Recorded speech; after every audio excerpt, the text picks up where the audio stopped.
सभी को नमस्कार। मैं पिंकी राठी आपके अपने YouTube चैनल अनंत हिंदी पाठशाला में आप सबका स्वागत करती हूँ। जैसा कि आप सब जानते थे, हमारी हिंदी साहित्य से संबंधित महत्वपूर्ण प्रश्नोत्तरी की श्रृंखला चली हुई थी। आज उसका हम आखिरी वीडियो आपके साथ लेकर आए हैं और आज का जो वीडियो है, आज का वीडियो बहुत ही महत्वपूर्ण होने जा रहा है, क्योंकि जो हिंदी साहित्य के इतिहास से संबंधित जो महत्वपूर्ण प्रश्न हैं, आज उन पर हम चर्चा करेंगे। हमारा पहला प्रश्न है, कथा साहित्य में किस रचनाकार को कृषक संस्कृति का प्रमुख गायक कहा गया है?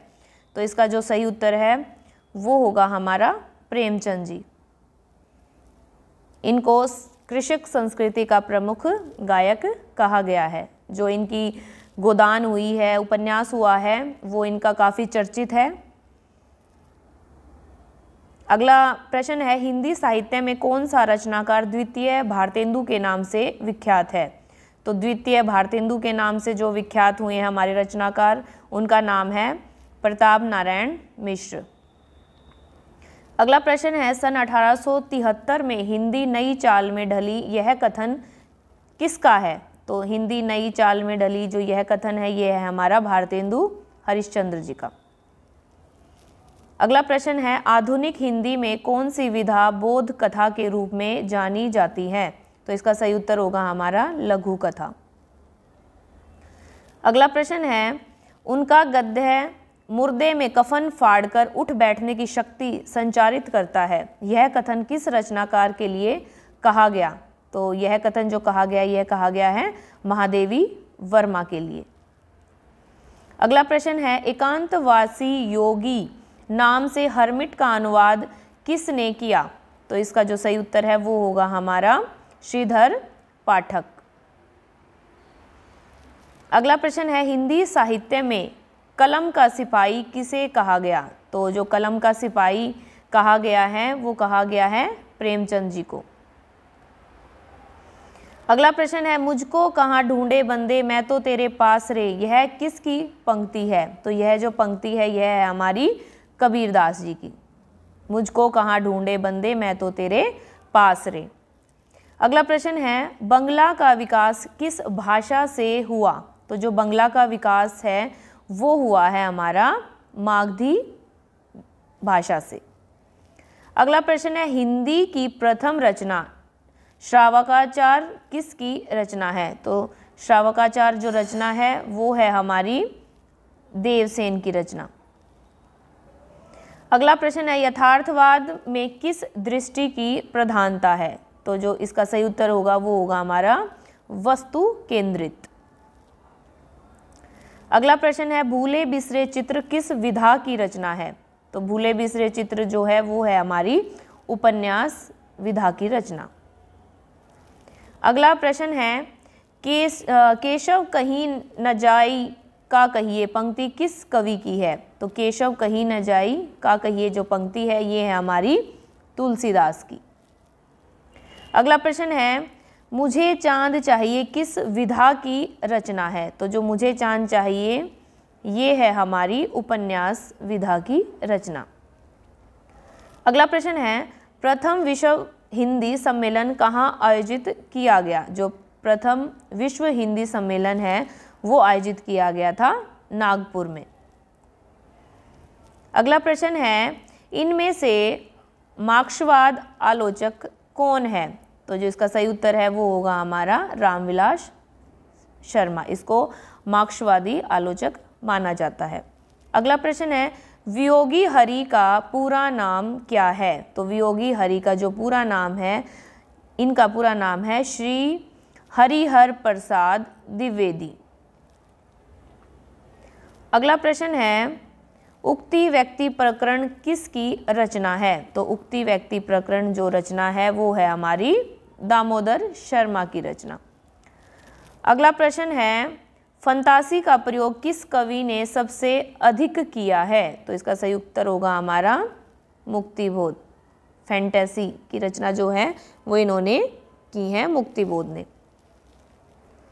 अगला प्रश्न है, छायावाद के लिए रामचंद्र शुक्ल ने किस शब्द का प्रयोग किया है? तो छायावाद के लिए जो रामचंद्र शुक्ल ने जिस शब्द का प्रयोग किया उसका क्या नाम है? मधुचर्या। अगला प्रश्न है चीड़ों पर चांद्री किस विधा की रचना है? तो चीड़ों पर चांद्री जो है हमारी वो क्या है? यात्रावृत्त। अगला प्रश्न है प्राधीन सपनेहु सुख नाही किसकी पंक्ति है?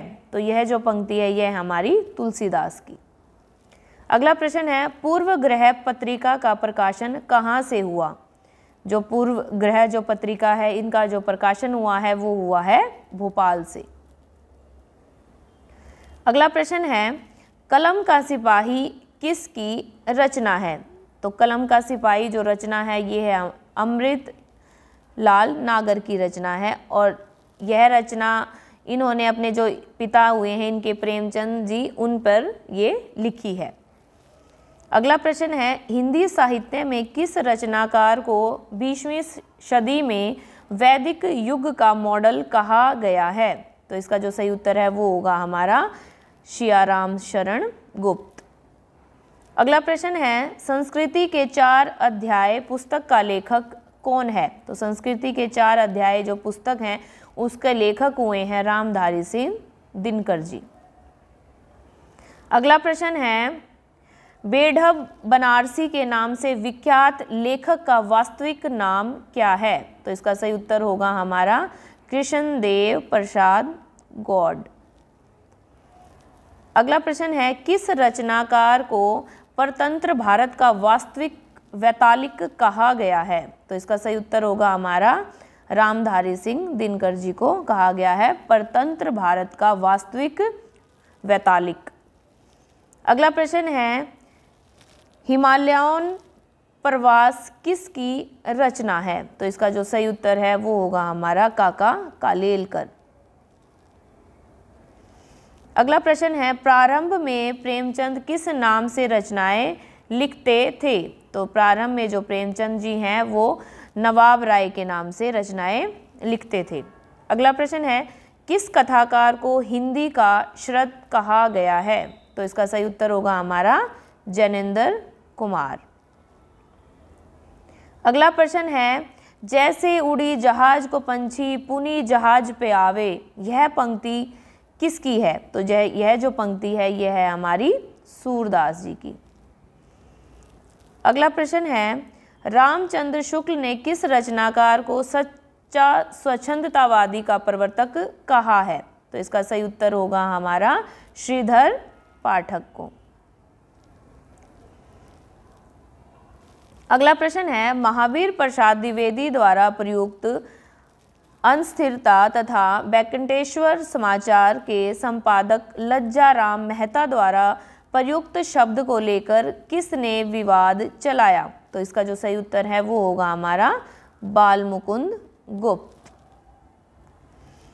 अगला प्रश्न है मृदुला गर्ग किस लेखिका की बहन है? तो मृदुला गर्ग जो हैं वो हैं मंजुल भगत लेखिका की बहन।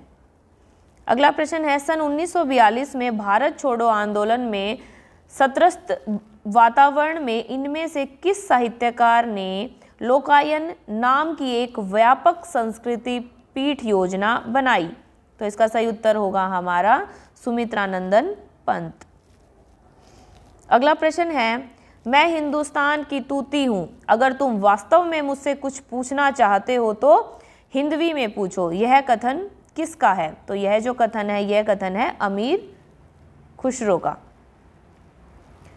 अगला प्रश्न है इन कथाकारों में से कौन सन 1940 में सिनेरियो लेखक के रूप में मुंबई पहुँचे? तो इसका सही उत्तर होगा हमारा अमृतलाल नागर। अगला प्रश्न है इनमें से कौन से कवि अपनी घुमकड़ी प्रवृत्ति के लिए प्रसिद्ध हैं? तो घुमकड़ी प्रवृत्ति के लिए जो प्रसिद्ध कवि हुए हैं वो हुए हैं हमारे नागार्जुन जी। अगला प्रश्न है हिंदी साहित्य में दद्दा के नाम से विख्यात कवि कौन है? तो इसका जो सही उत्तर होगा वो होगा हमारा मैथिली शरण गुप्त। अगला प्रश्न है ब्रज भाषा का विकास अपभ्रंश के किस रूप में हुआ? तो जो ब्रज भाषा का विकास है वो इसका जो सही उत्तर है वो होगा हमारा सौरसैनी अपभ्रंश के रूप में इसका विकास हुआ। अगला प्रश्न है, स्वच्छंदतावाद में किस विशेषता की प्रमुखता है? तो इसका सही उत्तर होगा हमारा व्यक्तिकता। अगला प्रश्न है, जयशंकर प्रसाद का उपन्यास तितली किस पत्र में धारावाहिक रूप में छपा? तो इसका सही उत्तर होगा हमारा जागरण पत्र में। अगला प्रश्न है, मॉरिशस में कौन सा विश्व हिंदी सम्मेलन आयोजित हुआ? तो इसमें हुआ था द्वितीय विश्व सम्मेलन। अगला प्रश्न है, भगवती चरण वर्मा का प्रथम उपन्यास कौन सा है? तो भगवती चरण वर्मा का जो प्रथम उपन्यास है वो है चित्रलेखा। अगला प्रश्न है, बाल कृष्ण भट्ट की रचना वेणु संहार किस विधा में है? तो इसका सही उत्तर होगा यह है नाटक विधा की रचना वेणु संहार। अगला प्रश्न है, अच्छी हिंदी बस एक व्यक्ति लिखता था बाल मुकुंद गुप्त, यह कथन किसका है? तो यह जो कथन है यह है महावीर प्रसाद द्विवेदी का। अगला प्रश्न है, मैथिली शरण गुप्त को अपनी किस कृति पर मंगला प्रसाद पारितोषिक प्रदान किया गया? तो जो मैथिली शरण गुप्त को मंगला प्रसाद पारितोषिक जो पुरस्कार जो प्रदान किया गया था वो उनकी कृति पर किया गया था, साकेत कृति पर। अगला प्रश्न है, प्रेमचंद के किस कहानी संग्रह की प्रतियां अंग्रेजी सरकार द्वारा जब्त करके जला दी गई? तो इसका जो सही उत्तर होगा वो होगा सोजे वतन। ये कहानी संग्रह था इनका जिसको अंग्रेजी सरकार ने जब्त कर लिया था और उसे जला दिया गया था। अगला प्रश्न है, दिल्ली में कौन सा विश्व हिंदी सम्मेलन हुआ था? तो इसका सही उत्तर होगा तृतीय विश्व सम्मेलन दिल्ली में हुआ था। अगला प्रश्न है, श्री मावलंकर ने सेठ गोविंद दास की किस रचना को विश्व इतिहास का एक ठोस भाग माना है? तो इसका जो सही उत्तर होगा वो होगा पृथ्वी परिक्रमा। अगला प्रश्न है, जयशंकर प्रसाद ने किसे छायावाद के प्रथम प्रवर्तक की संज्ञा दी है? तो इसका सही उत्तर होगा मुकुटधर पांडे। अगला प्रश्न है, इनमें से कौन सा रचनाकार मूलतः मराठी लेखक है? तो मराठी जो लेखक हैं वो है हमारे काका कालेलकर जी। अगला प्रश्न है, चंद्रधर शर्मा गुलेरी का जन्म कब हुआ था? जो चंद्रधर शर्मा गुलेरी जी हैं इनका जन्म जो हुआ था वो होता 7 जुलाई 1883 ईस्वी को। अगला प्रश्न है, संपूर्ण गांधी वाङ्मय का संपादन किसने किया? तो इसका जो सही उत्तर है वो होगा हमारा भवानी प्रसाद मिश्र ने। अगला प्रश्न है, पांडे बेचन शर्मा उग्र ने किस उपन्यास की निंदा करते हुए महात्मा गांधी को पत्र लिखा गया? तो इसका सही उत्तर होगा चॉकलेट। अगला प्रश्न है, इनमें से कौन है जिसे वीर रस का कवि माना जाता है? तो वीर रस का कवि जो माना जाता है वो माना जाता है श्याम नारायण पांडे को। अगला प्रश्न है, मैथिली शरण गुप्त की कौन सी रचना हिंदी में राम काव्य का अत्यंत लोकप्रिय प्रबंध काव्य बनी? तो मैथिली शरण गुप्त की जो रचना है साकेत वो राम काव्य का अत्यंत लोकप्रिय प्रबंध काव्य बनी। अगला प्रश्न है, हिंदी साहित्य के लिए प्रथम भारतीय ज्ञानपीठ पुरस्कार किसे मिला? तो भारतीय ज्ञानपीठ पुरस्कार जो मिला है सबसे प्रथम बार जो मिला है वो मिला है सुमित्रानंदन पंत जी को। इनकी जो रचना है चितंबरा उन पे इनको भारतीय ज्ञानपीठ पुरस्कार दिया गया है। अगला प्रश्न है, जैनेंद्र कुमार का परख उपन्यास कब प्रकाशित हुआ? तो जो परख उपन्यास इसका जो प्रकाशन वर्ष है वो है 1929 ईस्वी। अगला प्रश्न है, हिंदी साहित्य का कथा सम्राट किसे कहा गया है? तो हिंदी साहित्य का जो कथा सम्राट कहा गया है वो कहा गया है प्रेमचंद जी को। अगला प्रश्न है, सदाचार का तावीज किस साहित्यकार की रचना है? तो सदाचार का जो तावीज़ ये रचना है हरिशंकर परसाई जी की। अगला प्रश्न है, किस कथाकार की पत्नी ने भी कहानियां लिखी? तो इसका जो सही उत्तर होगा वो होगा प्रेमचंद जी। इनकी जो पत्नी हुई हैं इन्होंने भी कहानियों की रचना की है।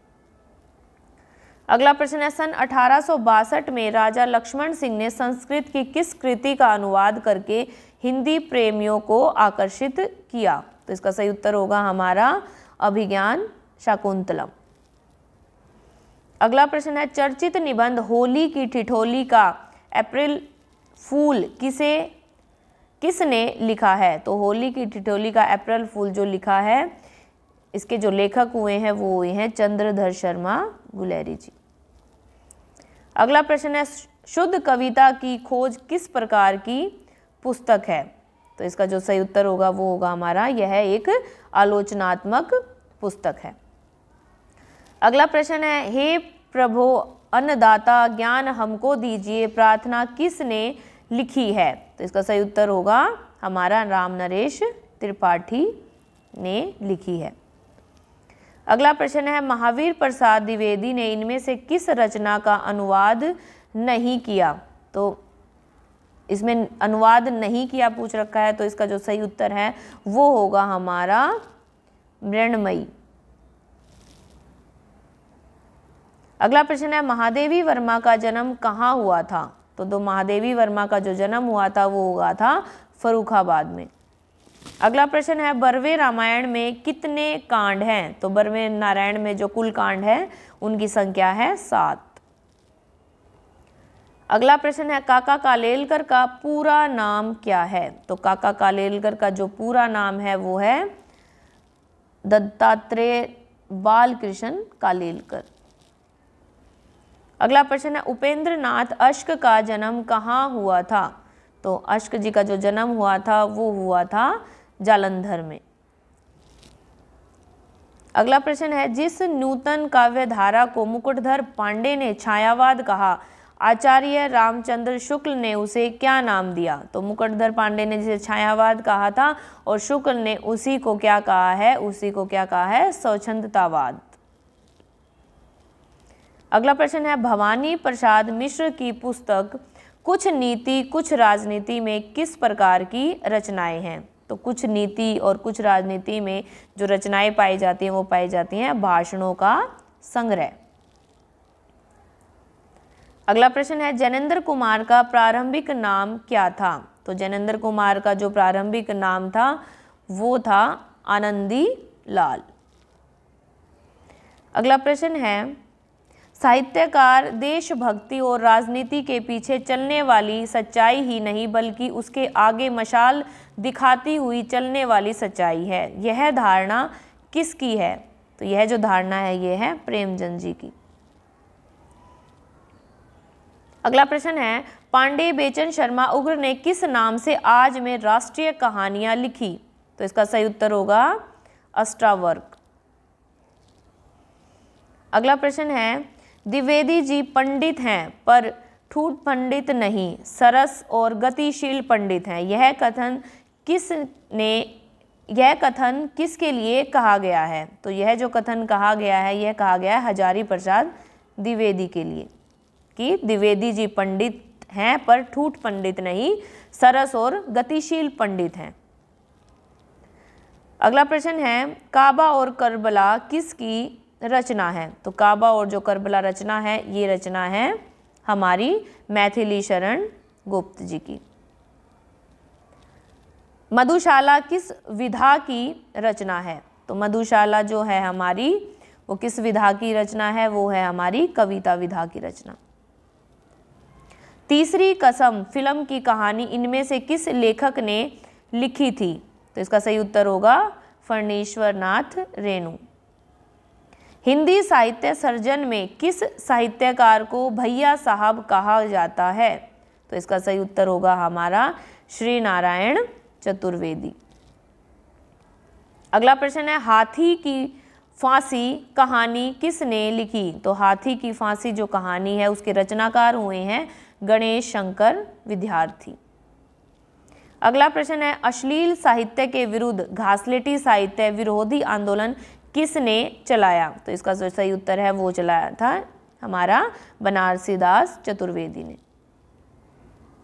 अगला प्रश्न है, भारतेंदु हरिश्चंद्र का जन्म कब हुआ था? तो भारतेंदु हरिश्चंद्र का जो जन्म हुआ था वो हुआ था 1850 ईस्वी में। अगला प्रश्न है, केवल मनोरंजन कवि का मर्म नहीं होना चाहिए, उसमें उचित उपदेश का मर्म भी होना चाहिए। केवल मनोरंजन कवि का कर्म नहीं होना चाहिए, उसमें उचित उपदेश का मर्म भी होना चाहिए। यह पंक्ति किस रचनाकार की है? बहुत ही फेमस पंक्ति है यह, और यह जो पंक्ति है इसके जो रचनाकार हुए हैं वो हुए हैं मैथिली शरण गुप्त जी। अगला प्रश्न है, अज्ञे का पूरा नाम क्या था? अज्ञे का जो पूरा नाम था वो था सच्चिदानंद हीरानंद वात्स्यायन अज्ञे जी। अगला प्रश्न है, किस कवि ने स्वयं को छायावाद की ठीक पीठ पर आने वाला माना? तो जिसका सही उत्तर है वो होगा रामधारी सिंह दिनकर। अगला प्रश्न है, चाह नहीं मैं सुरबाला के गहनों में गुथा जाऊं, चाह नहीं प्रेमी माला में बींद प्यारी को ललचाऊं, यह पंक्ति किस कवि की है? तो यह जो पंक्ति हुई है यह हुई है हमारी मैथिली शरण गुप्त जी की। इसमें डाउट है, इसमें यह पंक्ति जो है यह है हमारी माखनलाल चतुर्वेदी जी की। चाह नहीं मैं सुरबाला के गहनों में गुथा जाऊं, चाह नहीं प्रेमी माला में बींद प्यारी को ललचाऊं, यह पंक्ति हमारी है माखनलाल चतुर्वेदी जी की। अगला प्रश्न है, बीसू, बिंदा, रुक्मा और सक्सेना मनु भंडारी की किस कृति के पात्र हैं?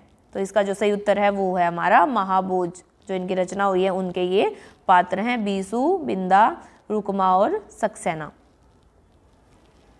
अगला प्रश्न है, आंचलिकता को कथा साहित्य की एक विशेष प्रवृत्ति के रूप में प्रतिष्ठापित करने का श्रेय किसे दिया जाता है? तो इसका सही उत्तर होगा हमारा फणीश्वर नाथ रेणु जी को दिया जाता है। अगला प्रश्न है, स्थूल के प्रति सूक्ष्म का विद्रोह किस युग को माना गया? तो स्थूल के प्रति सूक्ष्म का विद्रोह जो युग है जिसको माना गया है वो है हमारा छायावाद। अगला प्रश्न है, धूमिल का वास्तविक नाम क्या था? तो जो धूमिल के का वास्तविक नाम था वो था सुदामा पांडे धूमिल। अगला प्रश्न है, हिंदी साहित्य में किस कवि को कवियों का कवि कहा गया? तो कवियों का कवि जिसे कहा गया है वो कहा गया है शमशेर बहादुर सिंह को। अगला प्रश्न है, तन के सो सुख सो सुविधा में मेरा मन वनवास दिया सा, यह काव्य पंक्ति किसकी है? तो यह जो काव्य पंक्ति है यह है हमारी हरिवंश राय बच्चन की। अगला प्रश्न है, इन कहानीकारों में साठोत्तरी पीढ़ी का कहानीकार कौन है? तो साठोत्तरी पीढ़ी का जो कहानीकार है वो है हमारे ज्ञानरंजन।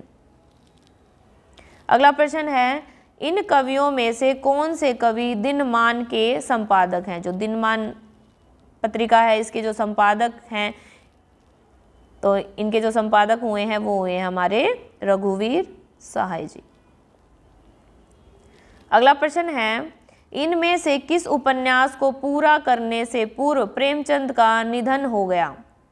तो जो इनका जो मंगलसूत्र उपन्यास हुआ है ये इनका अधूरा उपन्यास था जिसके बीच में इनका निधन हो गया था।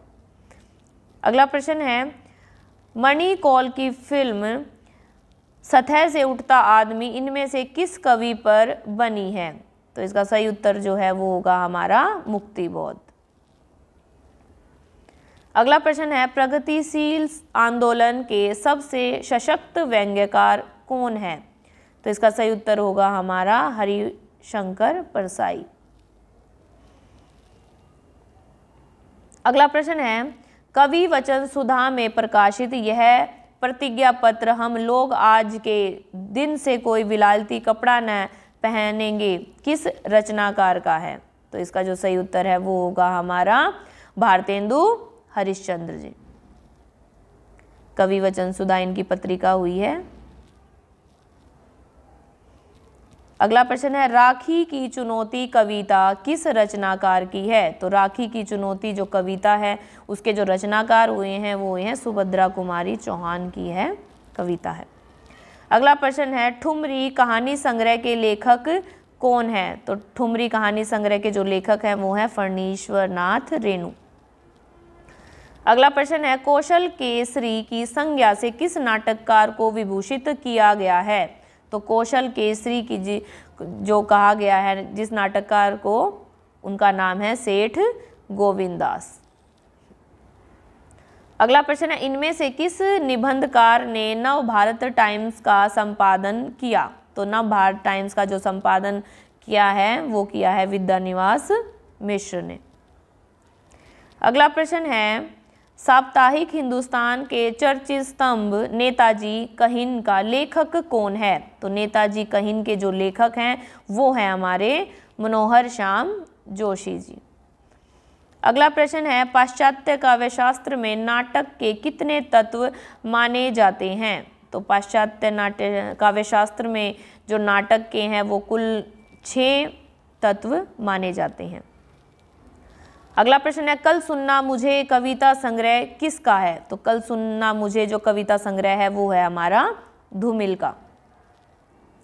अगला प्रश्न है, साहित्य देवता पुस्तक के अंतर्गत किस रचनाकार के निबंध संकलित हैं? तो साहित्यकार देवता जो पुस्तक है उसके अंतर्गत हमारे माखनलाल चतुर्वेदी जी के निबंध संकलित हैं। अगला प्रश्न है, इनमें से कौन से रचनाकार कहानी पत्रिका सारिका के संपादक थे? तो इसका सही उत्तर होगा हमारा मोहन राकेश। मोहन राकेश जो हुए हैं वो सारिका कहानी पत्रिका के संपादक रहे हैं। अगला प्रश्न है, नाटकों में पर्दे के पीछे से दी जाने वाली सूचना को क्या कहा जाता है? तो पर्दे के पीछे से दी जाने वाली सूचना को हम चूलिका कहते हैं। अगला प्रश्न है, नई कविता और अस्तित्ववाद पुस्तक के लेखक कौन है? तो नई कविता और अस्तित्ववाद जो पुस्तक है उसके लेखक है हुए हैं हमारे, वो हुए हैं रामविलास शर्मा। अगला प्रश्न है, जुलूस उपन्यास के लेखक कौन हैं? तो जुलूस जो उपन्यास लिखा है उसके जो रचनाकार हुए हैं वो हुए हमारे फणीश्वर नाथ रेणु।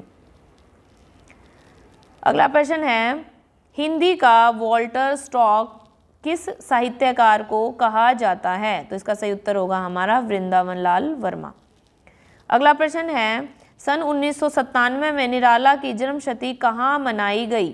तो इसका जो सही उत्तर होगा वो होगा हमारा गढ़ाकोला। अगला प्रश्न है, तार सप्तक की श्रृंखला के किस कवि ने कविता के जरिए पुराने उपमानों के लिए यह घोषणा की, ये उपमान अब मैले हो गए हैं? तो इसका जो सही उत्तर है वो होगा हमारा अज्ञे जी। अगला प्रश्न है, हिंदी साहित्य का कौन सा काल मुख्यतः राजनीति, संघर्ष और युद्धों का काल रहा? तो राजनीतिक संघर्ष और युद्धों का जो काल रहा है वो रहा है हमारा आदिकाल। अगला प्रश्न है, हिंदी साहित्य में विद्यापति की पदावली किस काल की रचना है? तो इसका सही उत्तर होगा हमारा विद्यापति की जो पदावली है वो है आदिकाल की रचना। अगला प्रश्न है, हिंदी में प्रथम डिलीट होने का गौरव किस रचनाकार को मिला? तो हिंदी में प्रथम डिलीट होने का जो गौरव मिला है वो मिला है हमारे पीताम्बर दत्त बड़थवाल जी को। अगला प्रश्न है, जयतु घुमक्कड़ पंथा और चरती भिकवे किस रचनाकार का उद्घोष और मूल मंत्र बना? तो इसका सही उत्तर होगा हमारा राहुल सांकृत्यायन जी। अगला प्रश्न है, मंगला प्रसाद पारितोषिक किस संस्था द्वारा प्रदान किया जाता है? तो यह जो पुरस्कार प्रदान किया जाता है यह किया जाता है हिंदी साहित्य सम्मेलन प्रयाग द्वारा। अगला प्रश्न है, इन निबंधकारों में से किसने केवल 6 या 7 निबंध लिखे? तो सिर्फ 6 या 7 निबंध जो लिखे हैं और जिनसे उनको ख्याति प्राप्त हुई है वो हुए हमारे सरदार पूर्ण सिंह जी। अगला प्रश्न है, विराटा की पद्मिनी उपन्यास का लेखक कौन है? तो इसका जो लेखक हैं वो है हमारे वृंदावन लाल वर्मा, विराटा की पद्मिनी। अगला प्रश्न है, राहुल साकरत्यान के बचपन का क्या नाम है? तो राहुल साकरत्यान जो हुए हैं उनके जो बचपन का नाम है वो है केदारनाथ पांडे। अगला प्रश्न है, महाभारत काल की पृष्ठभूमि पर वर्तमान युग के परिवेश को चर्चित करने वाली कृति कौन सी है? तो इसका सही उत्तर होगा हमारा अंधा युग। धर्मवीर भारती की यह रचना है जो महाभारत काल की पृष्ठभूमि पर वर्तमान युग के परिवेश को चर्चित करती है।